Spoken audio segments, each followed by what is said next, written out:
Hi, I'm Dell Kirby. This is a story of a deer that I call Chief. It's a deer that I've got 4 years history with. This was a deer that I'd gotten a picture of for the first time back in 2019. I had put a new camera system on my property that would send pictures to my phone, and this was really the first time I'd utilized that type of technology. And I picked up a picture of him, and at the time I really thought he was probably a 3.5-year-old deer. Maybe a 130 class 10 pointer, just a beautiful deer. And he was a deer that I knew that had better genetics than a lot of the deer on my property at that time, but and I knew that he probably could become something, but he was still a better deer than any other deer that I had on the property at that time. And I began the hunt for him. Went through the entire 2019 season, never saw him. Got lots of pictures of him, and then fast forward to 2020. I picked him up again on a different part of my property on one of my feeders. It was actually right outside of my camp.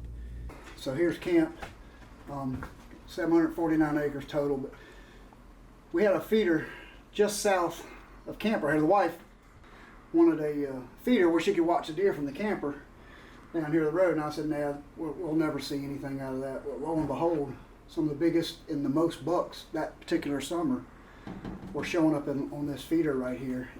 Where he got his name Chief was, it's all sand out here, so we're constantly grading the road out here. Well, I was carrying a bag from camp down to put it in the feeder and look down, and there's an old arrowhead in the road, and I let Carter walk up and pick it up for the first time.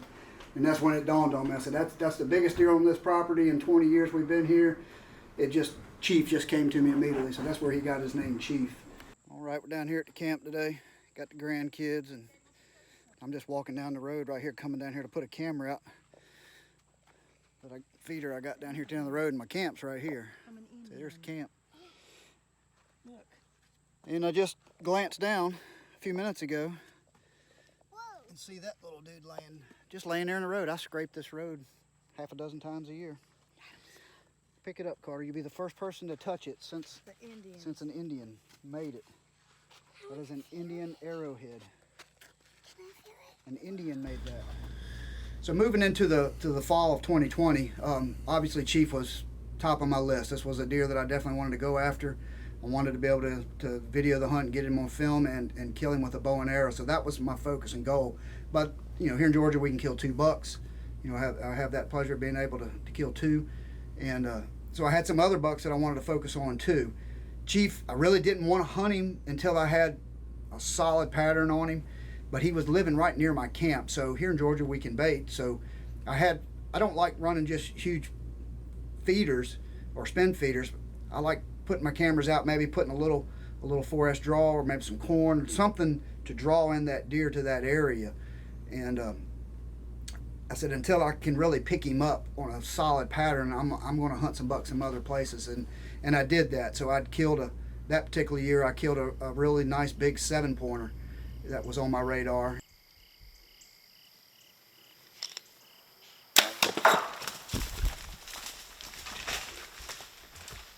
So I notched one of my tags early in the season.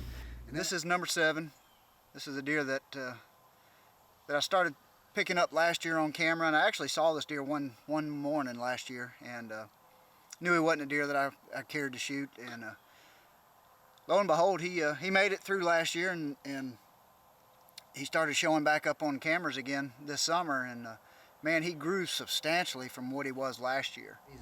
And then I started focusing more on Chief. Well, Chief had a couple other running buddies that were still hanging out with him early in the fall. And there was one buck in particular. I didn't have a name for him. I just called him the No Name 10. I knew he was mature. He didn't have nowhere near the rack that Chief had. But I kind of told myself I didn't want to get so wrapped up in the drama of trying to kill Chief that I just ignored other deer. And I told myself, I said, well, if that deer comes in, gives me a great video, great hunt, I'm going to take it. And lo and behold, I think it was around November the 10th that happened. The No Name 10 came in, and I made the decision to go ahead and shoot him.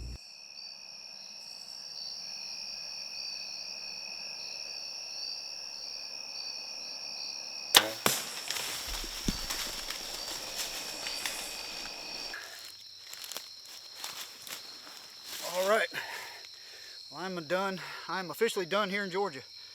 This is not Chief, but this was one of the bucks that was on my list for this year, and just an absolutely gorgeous deer, beautiful deer. Kill him with my bow. And so I tagged out that year. And it's funny that 5 days later, out of that same stand, Chief came by. I would have been hunting it on a Saturday morning in daylight, and I possibly could have killed him that day. But the rest of the year, none of my neighbors, nobody else reported they killed him. Still kept getting pictures of him. He made it through the 2020 season, 21. Now we're moving into the summer of 2021, and we picked Chief back up again. Same feeder, they're in camp, and he's got a lot of the same running buddies with him again, but Chief is a whole lot bigger.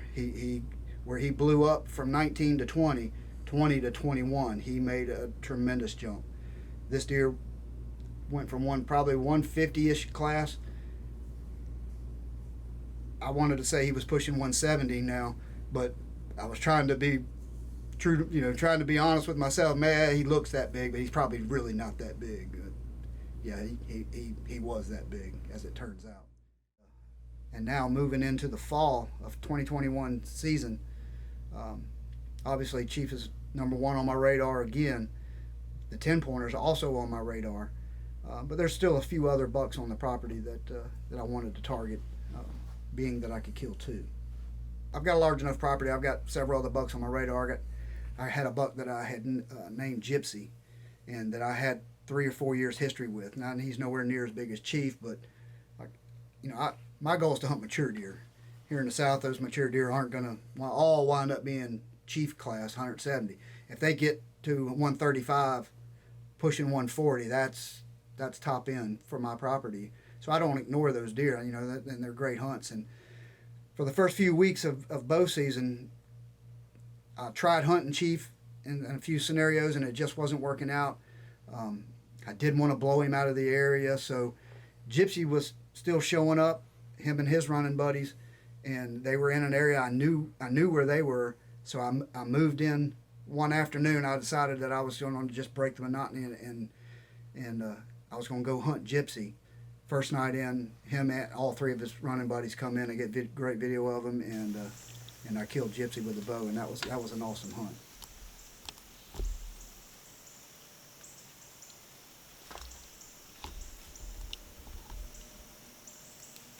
Up.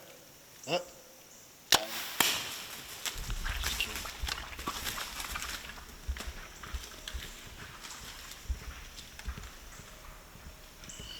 So let me go try Gypsy tonight, instead of beating up that one area. Let me come over here and see if I can catch up with Gypsy. And sure enough, he stepped out and made a beautiful 30-yard shot. So now after killing Gypsy, I've kind of scratched one of my itch there, so I got one tag notched. So now I moving back, focus back to Chief, but I've also got another variable. I've got my grandkids, so I'm trying to get my grandkids. Now we're getting closer to gun season. We're into October now, and I've got my grandsons. I want to get them out, so obviously they're young. I can't just put them out there by themselves and me go selfishly hunt by myself. So I'm having to hunt with my grandkids.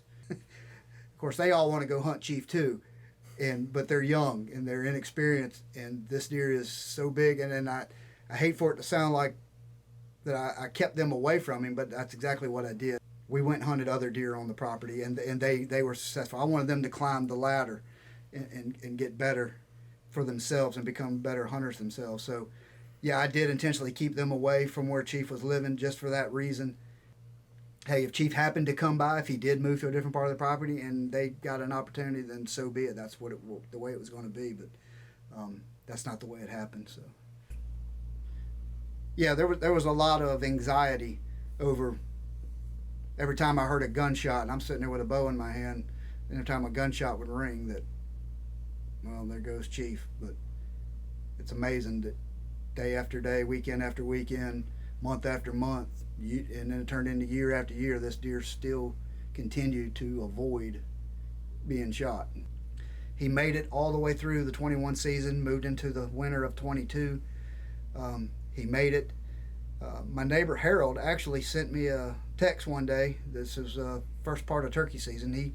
He did a control burn on his property, and he was driving around the edge of the property line there, and he looked out and saw a tine sticking up, walked over, and lo and behold, he picked up one of Chief's sheds, and he sent me a picture of it holding it up, and man, oh man, you know, it just, the story continues. See if we get connection.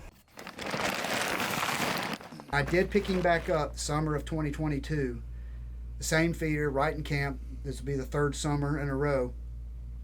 I thought, well, here we go again. I know it's him immediately. You know, the bigger bucks just grow faster and bigger, quicker than the other deer. And the brow tines explode up. I can see the main frame of him. I know it's him. And he was there that weekend, and that was the last summer picture I ever got of him. He never came back. And my neighbors were still getting him, but I wasn't. And I never got a single picture of him at all last summer in this area. But what had happened was they came in and sprayed and killed that cutover to plant, and I think that ruined his home for the year. That's where he was spending a lot of his time eating, and he shifted his home range, I think, over more on the neighbors over here that year. But he eventually came back. End of September, first week of October, before he ever showed back up on one of my cameras. I was running different cameras behind my camp and around my camp, over corn piles, forest draw, anything I could get, scrapes, rubs, any area that I possibly could pick him up. I had the whole area loaded with cameras, and finally I picked him back up, and here we go again. So now the hunt for Chief has started all over again. But just like in years prior, I have other bucks on the property that I want to hunt. I got 2 tags. I've got 2 bucks on the south end of my property that big mature bucks, nowhere near the racks, but good mature bucks that I was pretty certain that I could get on. So I'd shifted my focus to them, and I was like, I'm just going to stay out from where Chief is. So I'd shifted all my focus to the back end of the property and started hunting those bucks. And I killed a buck that I refer to as the Big 8, and I killed him on the end of September, I believe, the 28th or 29th of September. And was a great buck, probably a 5-year-old buck.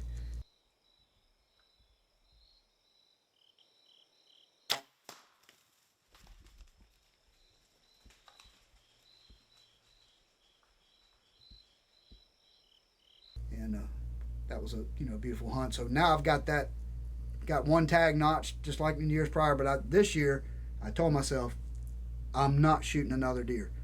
I'm not hunting any other deer. Chief is it. That's it. If he either shows or I don't kill anything for the rest of the year. But I moved all my cameras up into the north end of my property where Chief is frequenting, and basically I just sat and waited. Basically hunted with the trail cameras. I wanted to stay out of the woods as much as possible. Mostly, if I did hunt, I only hunted the evenings, and 100% wind had to be perfect. I did this throughout the rest of October, going into November. Started picking him up more and more. Still in pursuit of the deer that I call Chief. As we're getting into the gun season now, well, my grandsons are just itching to get out there. So yeah, not to be selfish, so I got to get my grandkids out. And I believe it was November the 10th. I had my grandson Bentley with me, and we went back to the south end of the property. One of the 2 bucks that I was bow hunting back in September, a deer that I called Master, that I had 4 years history with. And I knew this deer was an absolute stud of a deer, but he just didn't have the big frame rack. But he was, and the reason I gave him the name Master, because he had so much mass in his rack. We moved into that area, and first morning in November, I think it was pretty sure it was November the 10th. Master steps out, and my grandson Bentley, he's old Hawkeye. He's left-handed, but he shoots a gun right-handed, and he don't miss.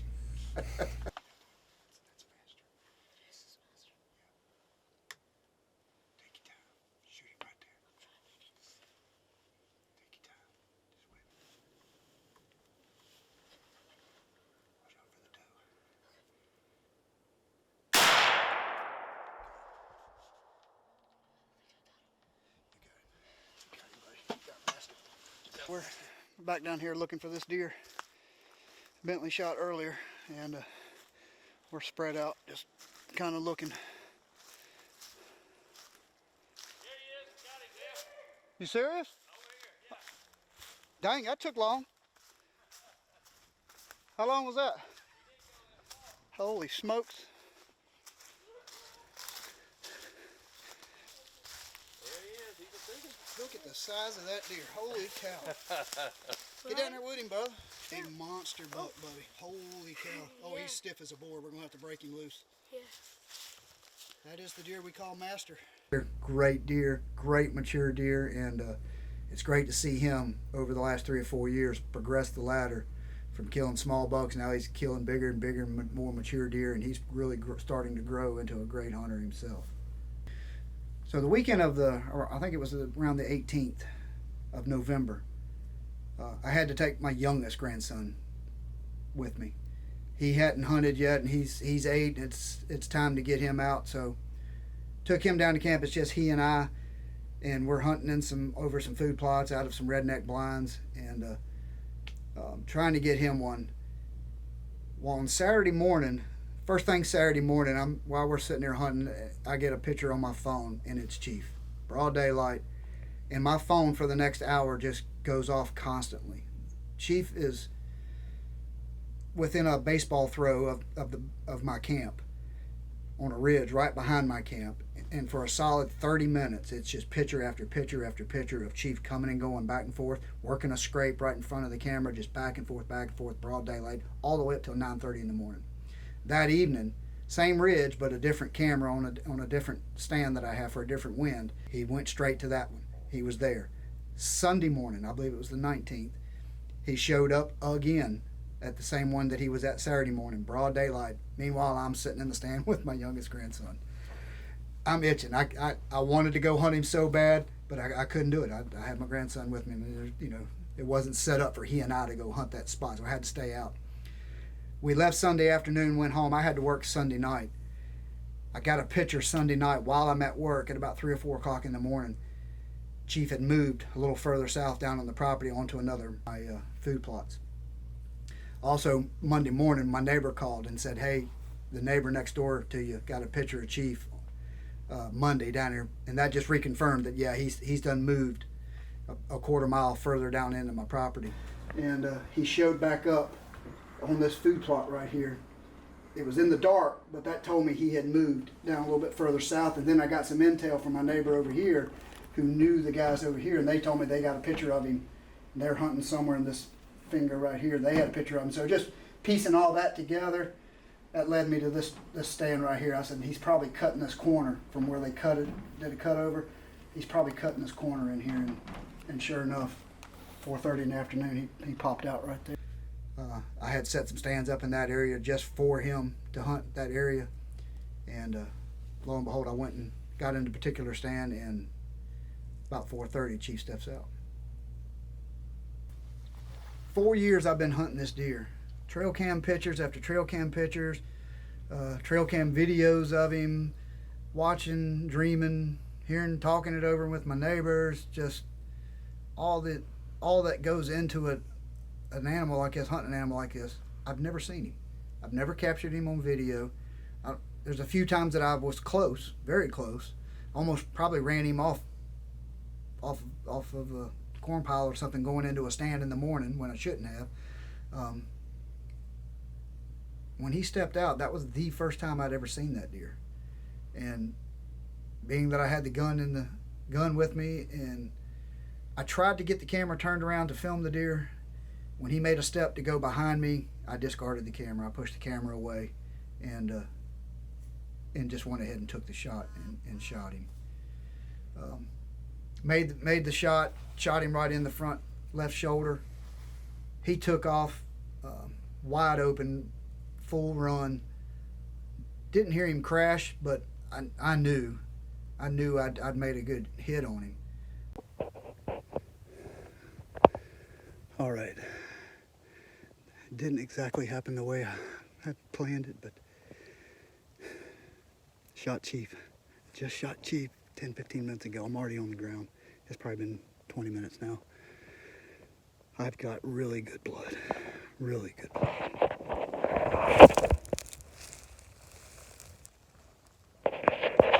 No question, I think he's done. He's up here. I'm getting close to him, I think. I did not hear him go down. But I've got a lot of blood.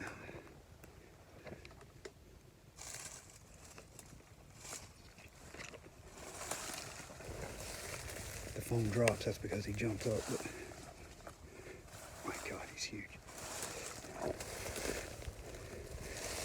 You only get to do this but so many times in your life.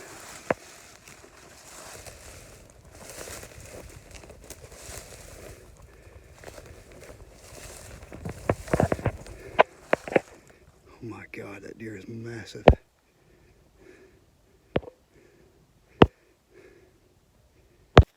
Hey guys, I want to kind of just go over a little bit about this deer. This is a deer that I call Chief. Apparently he was on his feet hard for the last 24, 48 hours, actually probably the last week. I had several daytime pictures of him, and I just knew it was just a matter of time for me or one of my neighbors caught this guy in daylight.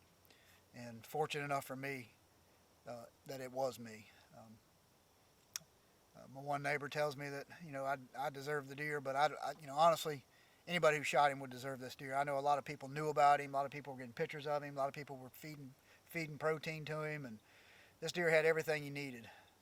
And man, his genetics, the good feed, 4S Wildlife is is the preferred feed. Local boy up the street here, Bruce Swearingen, and his family and friends that work for him up there, they just make an incredible product.